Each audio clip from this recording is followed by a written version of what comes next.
Umair made custom t-shirts for all our family and friends which said Umair's Barat not featuring Vedika. So I crashed that Barat in a t-shirt of my own and I was very carefully lifted up and escorted out of that Barat. Hi WedMeGood, this is Vedika Mohan and you're watching me on Wedding Rewind. So Umair and I, when we decided to get married, we actually wanted a very small wedding. We wanted a very simple wedding. But as weddings go and you start planning, one thing steamrolled into another and it ended up being quite a few functions between Delhi and Suryagarh. The most special function and the most special moment from our Delhi leg was probably my wedding day. We didn't have any ceremonies, we didn't have any rituals. We did a court wedding followed by a lunch at home. My outfit for this day was probably the most special and most dear to me out of all my wedding looks. So it was my mother's wedding jewellery which I repurposed, the necklace and the earrings. It was my great-grandmother's gold cuff and 2 gold bangles that my nani had gifted me. I took my mother's wedding dupatta, restored it and wore it as an orni which I paired with a gold saree which I bought specially for this day. My outfit for the Sangeet night was a custom Gaurav Gupta gown. It was a contemporary twist on the traditional saree gown that Gaurav Gupta does,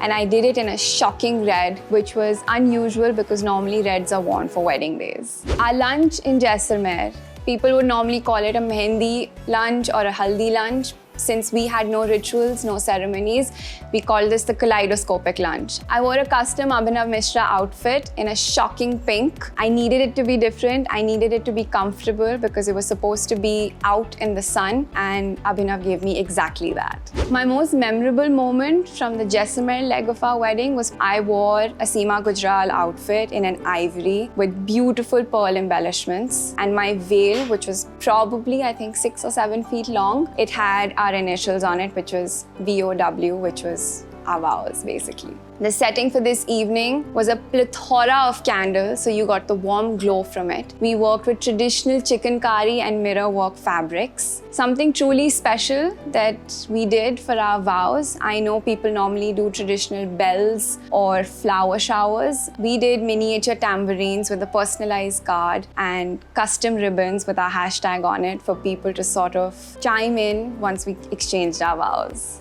Another custom thing that we did at the wedding, at least I did at the wedding, that my kaliras were custom made and it had elements and things of some of our favorite things. So since he likes football and golf and gaming, and I'm a big fashion fanatic, and we both have a love for Asian food and the beach, so I had elements of those as part of my kaliras. Being the bride, the planner and the designer for my own wedding was definitely challenging because doing this for other people, for clients, it's easier, obviously, because I'm giving other people the options. But for myself, the options were plenty and I was emotionally attached to every detail. So for me, I think the hardest part was detaching myself from 1 million things and narrowing it down to just 2, 3 and picking those. My mom and I work together, but luckily we have a very similar aesthetic.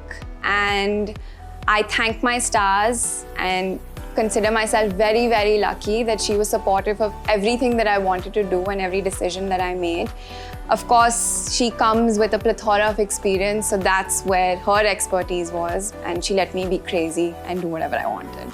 So a memorable, funny, a very happy moment, I guess, something that is quite on top of the list. Umair had a 4-hour Barat and I crashed that Barat, not to his liking.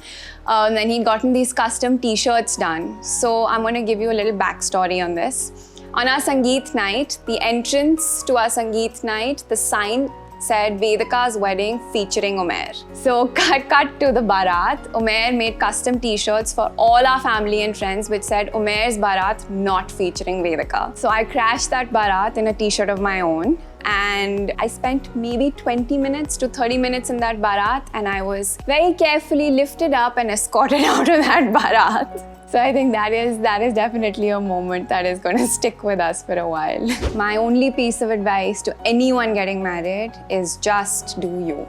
Do what you want, the way you want it. Of course, parents will be a guiding force, family will be a guiding force, and the opinions of the friends always matter. But it's your day and you're not going to be able to live it again, so just do what you want. If you're a bride or groom to be or a family planning the wedding, download the WedMeGood app.